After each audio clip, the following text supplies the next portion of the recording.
अस्सलाम वालेकुम students, welcome back to my channel. Hopes आप सब ठीक होंगे। सो आज हम डिस्कस करने जा रहे हैं फार्मा। मैं इसमें ब्लॉक 1 की फार्मा डिस्कस करूँगी, मॉड्यूल 1 और मॉड्यूल 2 दोनों। तो बुक्स में ना मतलब इस सारा अलग अलग करके लिखा हुआ था, तो ये पीडीएफ में ना तकरीबन सारा कंपाइल करके लिखा हुआ था। तो मैं अगर आप ये लेक्चर अच्छी तरह से लेंगे तो होप्स हो कि आपकी सारी फार्मा कवर हो जाए ब्लॉक 1 की, और आपके तमाम एमसीक्यू और एससीक्यू कवर हो जाए। सो हम स्टार्ट करते हैं। बेसिकली फार्मा आप पढ़ रहे हैं तो आपको सबसे पहले फार्मा की डेफिनेशन पता होनी चाहिए। फार्मा हमारे पास वो ब्रांच है जिसमें ना तो सिर्फ हम ड्रग्स की स्टडी करते हैं, बल्कि हम ये भी उसमें स्टडी करते हैं कि वो हमारे पास ड्रग्स जो हमारी बॉडी में उसकी अब्जॉर्प्शन किस तरह होगी, उसका एक्शन क्या है, उसकी एक्सक्रीशन किस तरह होगी, उसका थेरेपेटिक यूज़ क्या है, उसके साइड इफ़ेक्ट क्या है। ठीक है, तो बेसिकली हम फार्माकोलॉजी में आपने सिर्फ ये लिखना है कि हमारे पास ये ड्रग की स्टडी है। जो इसके अलावा हमारे पास ये किसकी स्टडी है, इसमें हम थेरेपेटिक यूज़ की स्टडी करेंगे, इसमें मेटाबॉलिज्म की, एब्जॉर्प्शन की, एक्सक्रीशन की और जो है इस सब की स्टडी करेंगे। ठीक है, सो ये इतना सब इम्पॉर्टेंट नहीं है, इसमें ये कोई चीज़ नहीं है, आप वैसे इसको एक दफ़ा पढ़ लीजिएगा याद रखने के लिए। लेकिन जो है अब हम देखते हैं, अब इसमें हम ड्रग्स की डेफिनेशन देखते हैं। अब ड्रग क्या है हमारे पास?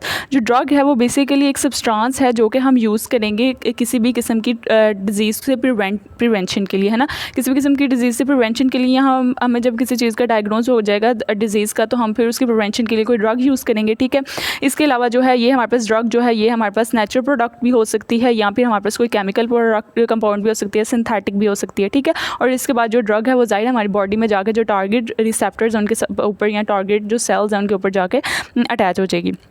अब प्रो ड्रग्स क्या है? प्रो ड्रग्स ये है कि जो हम अब किसी भी ऑर्गेनिज़म को अगर हम कोई एक ड्रग देते हैं, ठीक है, लेकिन वो लेस एक्टिव है। ठीक है, मतलब प्रो ड्रग में आप ये कहेंगे कि जैसे हमारे पास कुछ प्रो हार्मोन्स होते हैं जो कि लेस एक्टिव होते हैं। कब होते हैं? जब उनको हम मतलब जब उनको वो हमारी बॉडी में नहीं जाते तब तक लेस एक्टिव होते हैं, लेकिन जैसे ही वो हमारी बॉडी में जाते हैं उनकी कुछ कन्वर्जन्स होती हैं और वो जो एक्टिव फॉर्म में कन्वर्ट हो जाते हैं। ठीक है, ये बात हो गई। अब जो है अब हम प्लेसबो की बात करेंगे। प्लेसबो क्या है, इसकी भी ये सब बस थोड़ी थोड़ी डेफिनेशन है जो मैं आपको बता रही हूँ, आप इतना भी याद रखें तो ये मोर देन इनफ। अब हम प्लेसबो की डेफिनेशन देखेंगे। प्लेसबो की डेफिनेशन में क्या है कि ये एक है रियल ड्रग, मतलब ये रियल ड्रग नहीं है बल्कि ये रियल ड्रग की तरह की होती है। ठीक है, रियल ड्रग की तरह की होती है, मतलब उसकी तरह रिजेंबल करती है, लेकिन इसके अंदर फार्माकोलॉजिकल एक्टिविटी नहीं होती। ठीक है, फार्माकोलॉजिकल एक्टिविटी नहीं होती, बस आपने इतना याद रखना है। ठीक है, अगर आपसे कोई प्लेसबो की डेफिनेशन ये पूछे तो आपने इतना बता देंगे तो भी मोर देन इनफ है। बस आपने ये ज़रूर बताना है कि इसमें फार्माकोलॉजिकल एक्टिविटी नहीं होती। मतलब इस तरह अगर आपको हम इसको समझाने की कोशिश करूँ, मतलब अगर कोई एक ड्रग जो है वो अगर मिमिक्री कर रहा है किसी एक ड्रग की, ठीक है, वो मिमिक्री कर रहा है तो जाहिर है वो सेम उसी की तरह का तो नहीं ना होगा, उसमें थोड़ा सा चेंज आएगा। तो बेसिकली प्लेसबो भी वो होती है, इसमें थोड़ा सा असल ड्रग की मिमिक्री कर रही होती है, लेकिन इसमें फार्माकोलॉजिकल इफेक्ट एक्टिविटी नहीं होती, मतलब इसकी एक्टिविटी नहीं होती। जो अब्जॉर्प्शन और जो हमारे पास एक्सक्रीशन वगैरह का सारा जो हमारी बॉडी पे इफेक्ट होता है ना असल ड्रग का, वो वाला इसमें जो होता है वो बहुत कम होता है। ठीक है, अब दूसरा आपने याद रखना है कि बेसिकली जो हमारे पास साइकोलॉजिकल पेशेंट्स होते हैं, जो उनको कोई भी प्रॉब्लम ना भी हो तो फिर भी वो कहते हैं कि मतलब हमें ये फील हो रहा है, लेकिन उनको कोई प्रॉब्लम नहीं होती, तो फिर ऐसे पेशेंट्स को लिए ना तब तक सेटिस्फाई नहीं होते जब तक आपने कोई डिजीज़ जब तक आपने कोई ड्रग ना दे दो। ठीक है, तो ऐसे आपने पेशेंट्स देखे होंगे, फिर ऐसे पेशेंट्स को हम प्लेसबो देते हैं। ठीक है, अब जो अगर आपने 9th में पढ़ा होगा, एक था हमारे पास एक्सपेरिमेंटल ग्रुप और एक था हमारे पास कंट्रोल ग्रुप। अब कंट्रोल ग्रुप में बेसिकली क्या करते हैं कि कुछ पेशेंट्स को आपने देखा होगा कि 50% पेशेंट्स होते हैं ना, उनको अगर फॉर एग्जांपल डायबिटीज़ है, ठीक है, डायबिटीज़ नहीं बल्कि आप समझ लें कोई भी डिजीज़ है, 50% पेशेंट्स है, तो उनमें से 25% को अगर हम जो है वो रियल डिजीज़ दे रहे हैं तो उसमें से फॉर एग्जांपल 23% जो है वो ठीक हो गया। लेकिन कंट्रोल ग्रुप में अगर हम प्लेसबो देंगे, ठीक है, बस उनके यही उनका मेंटल लेवल सेट होगा कि हमें मेडिसिन मिली है, हम ठीक हो जाएंगे। ठीक है, तो उनको हम जो है अगर वो कोई भी किस्म की ड्रग देंगे, ठीक है, और वो लेकिन वो उसका फार्माकोलॉजिकल एक्टिविटी नहीं होगी, तो उसमें वैसे भी ना 25% में से ना मोर चांसेस है कि 20% जो पेशेंट्स हैं ना वो जो होते हैं वो रिकवर हो जाएं। ठीक है, आगे हम एक्टिव प्रिंसिपल के तौर पे काम डेफिनेशन करते हैं। एक्टिव प्रिंसिपल है क्या? ये ना छोटी छोटी डेफिनेशंस हैं, इनको बस आप याद रख लें तो भी मतलब बहुत इनफ है। अब जो है एक्टिव प्रिंसिपल हम देखना है कि जो हमारे पास बैक्टीरिया है ना, अगर कोई बैक्टीरिया है तो ये बैक्टीरिया जो है ये पूरा का पूरा हमारी बॉडी के लिए हार्मफुल नहीं है। ये इसका कुछ थोड़ा सा पॉइंट जो है वो हमारे पास बॉडी के लिए हार्मफुल है, ठीक है, जो हमारे पास मतलब उसके अगेंस्ट हमारी बॉडीज़ एंटीबॉडी प्रोड्यूस करेंगे। इसी तरह हमारे पास जो है एक्टिव प्रिंसिपल ड्रग का भी कुछ पार्ट जो है जो कि हमारे पास सिर्फ और सिर्फ जो उसमें फार्माकोलॉजिकल इफेक्ट जो है हमारी बॉडी वो हमारे पास फार्माकोलॉजिकल इफेक्ट प्रोड्यूस करेगा हमारी बॉडी में, ठीक है। तो ये बात होगी हमारे पास प्रिंसिपल, एक्टिव प्रिंसिपल की। अब जो सोर्स ऑफ ड्रग है, सोर्स ऑफ ड्रग्स आपको पता है बहुत ज़्यादा हो सकते हैं, आप ये भी जानते हैं। नेचुरल सोर्स भी हो सकते हैं, प्लांट्स, एनिमल, माइक्रो ऑर्गेनिज्म से हो सकते हैं। इसके अलावा सिंथेटिक जो है हम फैक्ट्रीज़ वगैरह में जो बनाते हैं ड्रग्स, वो हमारे पास सिंथेटिक ड्रग्स हो गई। इसके अलावा सेमी सिंथेटिक ड्रग्स जो हैं, जो हमारे पास नेचुरल सोर्स भी होती हैं लेकिन उनको मतलब उनकी मॉडिफिकेशन करके उनको हम सिंथेटिक बना लेंगे, ये भी हो गया। अब दूसरा बायोटेक्नोलॉजी है। अब ये इसमें भी आपको पता है कि हम जो ड्रग्स होते हैं, माइक्रो ऑर्गेनिज्म जो हमारे पास बैक्टीरिया वगैरह, यीस्ट है, इनको अंदर ना मतलब कुछ मॉडिफिकेशन करके हम प्रोटीन्स वगैरह, एंटीबॉडीज़ वगैरह बनाएंगे, ठीक है। अब जो है इसके अलावा कम्बिनेटोरियल केमिस्ट्री है। इसमें हमारे पास जो है वो सिंथेसिस और स्क्रीनिंग होती है लार्ज लाइब्रेरीज ऑफ कंपाउंड्स की, ठीक है। अब जो है अब्जॉर्प्शन को डिस्कस करते हैं। अब्जॉर्प्शन की अगर हम सिंपल सी डेफिनेशन देखें तो जब भी किसी भी किस्म के ड्रग का हमारी बॉडी में एडमिनिस्ट्रेशन होती है, वहाँ से लेके वो ड्रग जब ब्लड में जाएगा तो इस सारे टाइम पीरियड को या इस सारी चीज़ को हम क्या कहेंगे, अब्जॉर्प्शन, ठीक है। अब्जॉर्प्शन जो है इसकी भी आपको समझ आ गई होगी। Absorption refers to the process by which a drug enters the bloodstream from the side of administration, ठीक है, ये बात भी कवर होगी। अब जो रूट ऑफ एडमिनिस्ट्रेशन है वो आपको पता है कि या तो हम पेशेंट जो ओरली लेंगे, ठीक है, या फिर हम इसको कहेंगे इंजेक्शन के तौर पे जो है वो पेशेंट लेगा, या फिर हम इसको देखेंगे ट्रांसडर्मल के तौर पे जो है वो कोई पेशेंट ले रहा है, ठीक है। जैसे आप सीरम वगैरह लेते हैं, अगर आपकी स्किन को कोई प्रॉब्लम है तो आप सीरम वगैरह ले रहे हैं, या फिर इन्हेलेशन के तौर पे जो एज़मा के पेशेंट्स हैं वो जब इन्हेल करते हैं तो उन इन्हेलेशन के तौर पर लेंगे जब वो अपना इन्हेलर्स वगैरह यूज़ करते हैं। इसके अलावा अगर हम बायोअवेबिलिटी की बात करें, बायोअवेबिलिटी क्या है? बायोअवेबिलिटी हमारे पास ये है कि अगर कोई ड्रग जो है वो पेशेंट ले रहा है, ठीक है, पेशेंट कोई ड्रग ले रहा है तो सारा का सारा तो ड्रग जो है वो हमारे पास मतलब जितना हमने अगर फॉर एग्जांपल 100% ड्रग लिया है, अब जो है ये सारे का सारा ड्रग तो इसने हमारे पास जो टारगेट साइड है उसके ऊपर नहीं ना जाना। अब 80% जो ड्रग है उसने हमारे पास टारगेट साइड पे जाना है ना, तो बेसिकली जाहिर है बाकी सारा ड्रग भी इसके ऊपर कुछ एंटीबॉडीज़ वगैरह ने एक्ट करना है, या इनकी कुछ जाते जाते जो है इनके ये हमारे पास सारे ख़त्म हो जाएंगे, मतलब इसमें थोड़ा सा लॉस हो जाएगा।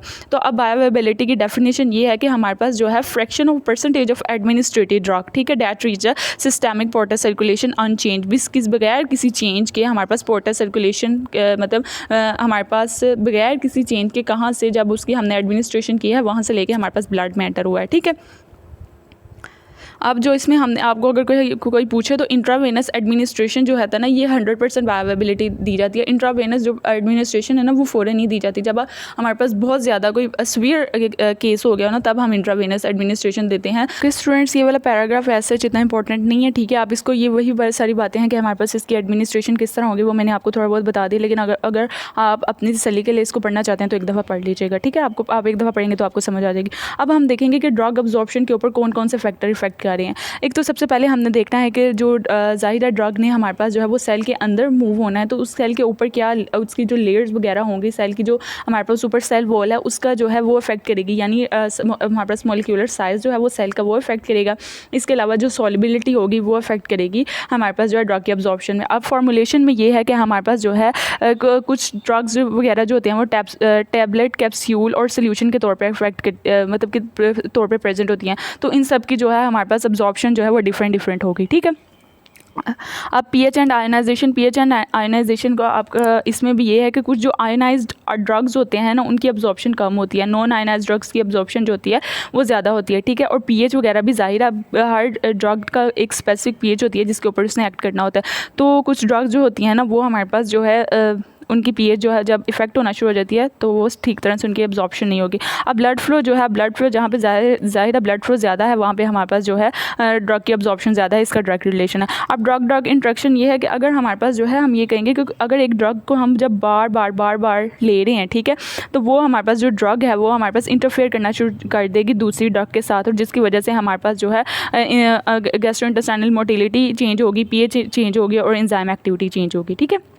अब फर्स्ट टाइम पार्ट मेटाबॉलिज्म में ये है कि हमारे पास आपको पता है भाई कोई भी ड्रग जो है उसने ओरली हमने लिया, ओरली लेने के बाद वो ब्लड में जाएगी और ब्लड में जाने के बाद वो क्या होगा, ब्लड से वो हमारे पास जीआईटी में जाएगी, ठीक है, उसकी एब्जॉर्प्शन के लिए। जीआईटी के बाद जो है वो हमारे पास जो है ब्लड वो सीधा आपको पता है लीवर में जाएगा, ठीक है। लीवर में जाने के बाद जो है हमारे पास ये होगा कि कुछ ड्रग्स जो होती है ना वो उसकी मेटाबोलाइजेशन हो जाएगी, यानी कुछ ड्रग हमारे पास आपको पता है कि लीवर की अंदर जो डिटॉक्सिफिकेशन का फैक्टर होता है तो वो कुछ ड्रग के पार्ट को जो है वो मेटाबोलाइज कर देगी, यानी उसकी हम अब देखना इस तरह ड्रग की ऑप्शन को कम कर देगी। सो इस तरह ये है फर्स्ट पास मैकेनिज्म, ठीक है। अब जाहिर है फूड एंड ड्रग जो इंट्रैक्शन है वो भी हमारे पास जाहिर है ड्रग की ऑब्जॉर्प्शन को कम या ज़्यादा करते होंगे। आप कुछ आपकी मेडिसिन होंगी जो आपको डॉक्टर कहते होंगे, डॉक्टर ने रिकमेंड किया होगा कि आप इसको खाने के साथ लें या आप इसको खाने से पहले लें या आप इसको मिल्क के साथ जो है वो लें, ठीक है। तो ये सारी बात है इसमें। अब जो है rate and onset of action, ये भी है कि हमारे पास rate of drug absorption determines the onset of action and how quickly the drug produces its therapeutical effect. जाहिर है अब अगर हमारे पास रेट जो है वो ज़्यादा होगा तो उसका ड्रग जो अब्जॉर्प्शन जो होगी वो ज़्यादा होगी, ठीक है। अगर रेट ही कम है तो अब्जॉर्प्शन उसकी कितनी सी होनी है, उसका इफेक्ट कितना सा होगा हमारी बॉडी के ऊपर, ठीक है। इसके अलावा जो है ट्रांसडर्मल अब्जॉर्प्शन में हमने कहना है कि ये ड्रग जो होगी ना स्किन के थ्रू मूव करेगी। तो अगर हमारे पास जो है स्किन की जो थिकनेस है या हाइड्रेशन है या इंटेग्रिटी है, ठीक है, ये सारे फैक्टर भी हमारे पास अब्जॉर्प्शन के ऊपर इफेक्ट करेंगे। अब ड्रग अब्जॉर्प्शन के बाद जो है अब जाहिर है ड्रग डिस्ट्रीब्यूशन, अब अब्जॉर्प्शन के बाद ड्रग ने अपनी जो उसका पॉइंट ऑफ एक्शन है उसकी तरफ मूव करना है। अब ड्रग अब्जॉर्प्शन डिस्ट्रीब्यूशन का आपने ये कहना है कि हमारे पास जो है ब्लड से इसने मूव करना है अपने टारगेटेड टिश्यू की तरफ इसने मूव कर देना है ब्लड स्ट्रीम के थ्रू, ठीक है। ये बात भी क्लियर होगी ड्रग डिस्ट्रीब्यूशन में, आप इतना सा बताएं तो भी बहुत है। अब ड्रग डिस्ट्रीब्यूशन को भी हमारे पास जो है वो ड्रग डिस्ट्रीब्यूशन को इफेक्ट कर रहे होते हैं कुछ पॉइंट्स। वो क्या है कि अगर प्लाज्मा प्रोटीन बाइंडिंग, अब बेसिकली क्या होता है कि हमारे पास ब्लड के अंदर जो एल्ब्यूमिन प्लाज्मा प्रोटीन प्रेजेंट होती है उसने किसके साथ अटैच होना है, उसने हमारे पास ड्रग के साथ अटैच होना है। ड्रग के साथ अटैच होने के बाद ये इसको लेके जाएगी टारगेट टिश्यू की तरफ, ठीक है, किसकी तरफ लेके जाएगी, टारगेट टिश्यू की तरफ। तो अगर हमारे पास जो है प्लाज्मा प्रोटीन इतनी ज़्यादा इतनी इनफ बाइंड है ड्रग के साथ कि वो खुद को उसके साथ अटैच ही नहीं कर रही, तो ये हमारे पास टारगेट टिश्यू की तरफ किस तरह जाएगा, तो फिर इस तरह इसकी ड्रग ऑफ डिस्ट्रीब्यूशन हो जाएगी कम हो जाएगी।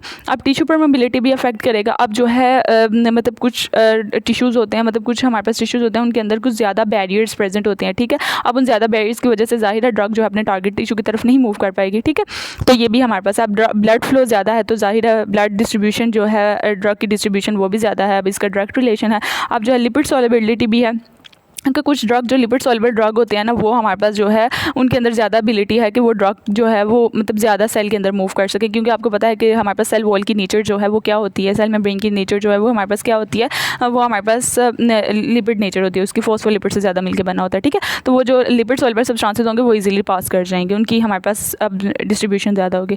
अब जो है binding to tissue, some drugs के अंदर ना स्पेसिफिक अफिनिटी होती है कि वो हमारे पास जैसे curtain antibiotics has a strong affinity for lung tissue. अब कुछ ड्रग्स जो है वो स्पेसिफिक होते हैं, मतलब वो किसी एक स्पेसिफिक टिश्यू के साथ ही उन्होंने जाके अटैच होना होता है, ठीक है। अब पीएच जो है, पीएच भी जाहिर है ड्रग को अफेक्ट करेगी। अब जो हमने देखना है कि जो वीक एसिड्स होंगे ना वो वहाँ पे ज़्यादा अच्छा अफेक्ट करेगी जहाँ पे हायर पीएच होगी, ठीक है। ये बात। अब जेनेटिक वेरिएशन भी है, जेनेटिक वेरिएशन जाहिर है हमारे पास ड्रग डिस्ट्रीब्यूशन का इफेक्ट करेंगी, क्योंकि हमारे पास रिसेप्टर्स के ऊपर जाके इन ड्रग्स ने अटैच होना होता है, ठीक है। उनकी अगर कुछ ना थोड़ा बहुत चेंज आ जाएगा या वो रिसेप्टर वहाँ पे प्रेजेंट नहीं होगी तो हमारे पास क्या होगा, वो ड्रग की डिस्ट्रीब्यूशन नहीं होगी। अब इसके बाद ड्रग मेटाबॉलिज्म जल्दी जल्दी कर लेते हैं। अब ड्रग मेटाबॉलिज्म में क्या है कि ये एक ऐसा प्रोसेस है जो कि हमारे पास जो है ड्रग मेटाबॉलिज्म में क्या होना है कि ड्रग जो है हमारे पास बॉडी में आया है, अब इसकी क्या हो गई है, अब्जॉर्प्शन भी हो गई है, इसका हमारे पास क्या हो गया है, अब्जॉर्प्शन के बाद क्या होना था, डिस्ट्रीब्यूशन भी हो गई है। डिस्ट्रीब्यूशन के बाद जो है ना अब हमारी बॉडी को ये ड्रग नहीं चाहिए, तो हमारी बॉडी जो है वो लिवर में ना ड्रग की थोड़ी बहुत चेंजेस करना शुरू कर देगी। बेसिकली करती तो पहला इसका प्राइमरी फेस लिवर में है, लेकिन लिवर के अलावा कुछ ड्रग जो है वो किडनी, इंटेस्टाइन और लंग्स में भी चेंज हो जाए, मतलब मे बी इनका इनका अंदर थोड़ा सा चेंज आएगा ड्रग्स के, और जिसके बाद वो हमारी बॉडी से एक्सक्रीट आउट हो जाएंगी, ठीक है। अब जो है ना अब हमारे पास ड्रग्स जो है ना वो दो तरह की होती हैं, मतलब ड्रग के मेटाबॉलिज्म दो तरह के होते हैं। अब पहला तो ड्रग का मेटाबॉलिज्म ये है कि ड्रग को मतलब बॉडी से एक्सक्रीट करने के लिए ना हमारे पास जो है वाटर सबसे ज़्यादा रिक्वायर है, ठीक है। तो अब क्या होना है कि ड्रग ने कोई भी वाटर ने ना हमारे पास ड्रग ने ना पोलर सब्सटेंसेस जैसे कि हाइड्रोक्सिल, अमाइन और कार्बोक्सिल ग्रुप वगैरह के साथ जाके अटैच हो जाना है। किसकी प्रेजेंस में, ये बहुत इंपॉर्टेंट MCQ है कि ये इंजाइम साइटोक्रोम 4P450 इंजाइम की प्रेजेंस में कन्वर्ट होगा, ठीक है। उसके बाद जो है ये जो इंजाइम है फेज़ 1 जो है ये हमारे पास जो है ड्रग की ऑक्सीडेशन रिडक्शन या हाइड्रोलिसिस करवाएगी, जिसकी वजह से ड्रग जो है वो इजीली एक्सक्रीट हो जाएगा। अब जो फेज़ 2 है, फेज़ 2 मेटाबॉलिज्म थोड़ा सा चेंज है। फेज़ 2 मेटाबॉलिज्म में ये भी यहाँ पे भी हमारे पास जो हमने बेसिकली ड्रग है उसको पोलर इन नेचर करना होता है। तो ये हमारे पास किसकी कॉन्जुगेशन हो जाएगी, मतलब ड्रग 1 के मेटाबोलाइट्स जो होंगे उनकी हमारे पास एंडोजिनस जो सब्सटेंसेस होंगे जैसे ग्लूकोरोनिक एसिड, सल्फेट, ग्लूटाथायोन या अमाइनो एसिड के साथ जो है वो इसका हमारे पास मतलब ये अटैच हो जाएंगे। किसकी प्रेजेंस में अटैच होंगे, यहाँ हमारे पास यूडीपी ग्लूकोसाइल ट्रांसफरेज या हमारे पास सल्फो ट्रांसफरेज या ग्लूकाथायोन एस ट्रांसफरेज की प्रेजेंस में ये फेज़ 2 जो है हमारे पास इसकी ड्रग्स की हमारे पास क्या हो जाएगी, मेटाबॉलिज्म हो जाएगी और ये हमारे पास बॉडी से एक्सक्रीट हो जाएगा। अब जो है वो इंजाइम इंडक्शन एंड इनहिबिशन, अब जो कुछ इंजाइम्स हो गए ना वो ड्रग्स की मेटाबॉलाइजिंग को या ड्रग्स की एक्सक्रीशन को है जो है वो हमारे पास इनहिबिट करेंगे। ठीक है, तो ये बात भी हमारे पास हो गई कवर। अब ड्रग एक्सक्रीशन बात करेंगे। अब ड्रग अब मेटाबॉलिज्म तो हो गई, मतलब न उसकी चेंज, अब ड्रग के अंदर चेंज तो आ गया। अब चेंज के बाद वो इजीली एक्सक्रीट हो सकती है। ठीक है, अब वो ड्रग्स एक्सक्रीशन जो होती है इसमें हमारे पास जो मेटाबोलाइट्स वगैरह होते हैं या हमारे पास जो ये बॉडी से एलिमिनेट होंगे। ठीक है, अब ये तो किस तरह एलिमिनेट होंगे, या तो ये हेपेटिक के थ्रू एलिमिनेट होंगे, ये बाइल के थ्रू एलिमिनेट होंगे, या हमारे पास ये प्लमोनी यानी लंग के थ्रू एक्सक्रीट होंगे, फीकल के थ्रू एक्यूमुलेट होंगे। ये सारी बातें तो आपको पता है। अब रीनल एक्सक्रीशन की बात करें, रीनल एक्सक्रीशन में जो है वो आसान सी बात है। इसमें हमने सबसे पहले ये रीनल एक्सक्रीशन का जो हम सबसे पहले कहेंगे कि ये हमारे पास ज़्यादा से ज़्यादा यहाँ पे ड्रग जो है वो एक्सक्रीशन होती है। अब ड्रग एक्सक्रीशन जो ये किस तरह होगी कि हमारे पास कोई भी अफेरेंट आर्टरियोल से कोई भी ड्रग आ रही है वो उसकी हमारे पास ग्लोमेरुलर में फिल्ट्रेशन होगी, फिर हमारे पास सिक्रीशन होगी, फिर उसकी ट्यूबुलर रीअब्जॉर्प्शन होगी और वो दोबारा जो है कुछ ड्रग तो एक्सक्रीट हो जाएंगे और कुछ दोबारा एफरेंट आर्टरियोल्स के थ्रू ब्लड में जाएंगे और फिर दोबारा हमारे पास किडनी में आएंगे और ये इस तरह जो है रीअब्जॉर्ब होती रहेंगी और कुछ एक्सक्रीट हो जाएंगे। अब हेपेटिक एक्सक्रीशन में आपने ये कहना है कि इसमें भी ड्रग जो है वो एक्सक्रीट होंगे बाइल के थ्रू। ये जो है इसमें क्या होगा कि जो ड्रग है वो हमारे पास आएगा लिवर में बाइल के थ्रू। ठीक है, बाइल में आएगा। ठीक है, बाइल से वो जाएगा स्मॉल इंटेस्टाइन में, स्मॉल इंटेस्टाइन में उसकी रीअब्जॉर्प्शन होगी और वो फिर हमारे पास जो है या तो उसकी एक्सक्रीशन होगा वो किडनी की तरफ मूव कर जाएगा या उसकी रीअब्जॉर्प्शन होगी तो वो अगेन हमारे पास बॉडी में मूव करता रहेगा। अब पल्मोनरी एक्सक्रीशन में होगी हमारे पास कुछ आपको पता है ऐसी गैसेज होती हैं। ठीक है, नाइट्रोजन या कार्बन मोनोऑक्साइड, ये भी हमारे पास हम जो है पल्मोनरी एक्सक्रीशन या एक्सहेल के थ्रू इनको बॉडी से एक्सक्रीट आउट कर सकते हैं। इसके अलावा जो अदर एक्सक्रीशन के रूट्स हैं वो हमारे पास आपको पता है कि स्वेट के थ्रू, सलाइवा के थ्रू, टीयर्स के थ्रू, ब्रेस्ट मिल्क के थ्रू जो है वो हमारे पास ड्रग्स कुछ एक्सक्रीट आउट हो जाएंगी। इसके अलावा जो है ड्रग्स के जो फैक्टर्स एक्सक्रीशन को अफेक्ट कर रहे हैं बेसिकली वही फैक्टर्स हैं जो कि हमने डिस्कस कर लिए किसके ड्रग अब्जॉर्प्शन के और जो ड्रग जो है हमारे पास इसके ड्रग अब्जॉर्प्शन और ड्रग डिस्ट्रीब्यूशन के थे। ठीक है, वो आप देख लें, लिपिड सोलेबिलिटी, मॉलिक्यूलर वेट और drug binding protein, ionisation, pH. ठीक है, ये सारी बात थी। ठीक है, आगे ये जो है ये हमारे पास इतना नहीं, मतलब आप इसका एक दफ़ा पढ़ लीजिएगा। वैसे ये एगोनिस्ट जो है इसमें बेसिकली हम ये देखेंगे कि एगोनिस्ट कोई ऐसे ड्रग्स या हमारे पास कुछ ऐसे सब्सटेंसेस होते हैं जो किसी रिसेप्टर के साथ अटैच होते हैं और उसको एक्टिवेट करते हैं। जैसे हमने इधर देखना है कि हमारे पास एक ओपोइड रिसेप्टर जो है वो CNS में प्रेजेंट थे। ठीक है, ये क्या करेंगे, ये हमारे पास जो है ओपोइड रिसेप्टर के साथ जो है मॉर्फिन अगर हम ड्रग देंगे ये ओपोइड रिसेप्टर के साथ जाके अटैच करेगी CNS में और उसके बाद वो क्या हमारे पास पेन रिलीफ को जो है वो प्रोवाइड करेगी। ठीक है, और प्रोड्यूसिंग अदर इफेक्ट्स। ठीक है, अब जो है पार्शियल एगोनिस्ट की तरफ मूव करते हैं। पार्शियल एगोनिस्ट क्या है कि हमारे पास जो थोड़ा इफेक्ट देगी जब रिसेप्टर के साथ जाकर अटैच होगी। ठीक है, ये भी हमारे पास रिसेप्टर के साथ जाकर अटैच होगी और थोड़ा सा इफेक्ट देगी, मतलब इतना ज़्यादा इफेक्ट नहीं देगी। जैसे हम अगर कोई ड्रग की बात करते हैं, इसमें हम बिस्ट्रोप्रियोन की बात करेंगे, ये हमारे पास जो है एगोनिस्ट है किसकी तरह का, सिरोडनिन की तरह का एगोनिस्ट है। ठीक है, अब सिरोडनिन जो है सिरोडनिन रिसेप्टर के ऊपर इसने जाके अटैच करना है जो कि हमारे पास एंजाइटी डिसऑर्डर्स वगैरह पेशेंट को होते हैं ना, तो उनके लिए ये इसको यूज़ करेंगे जो है।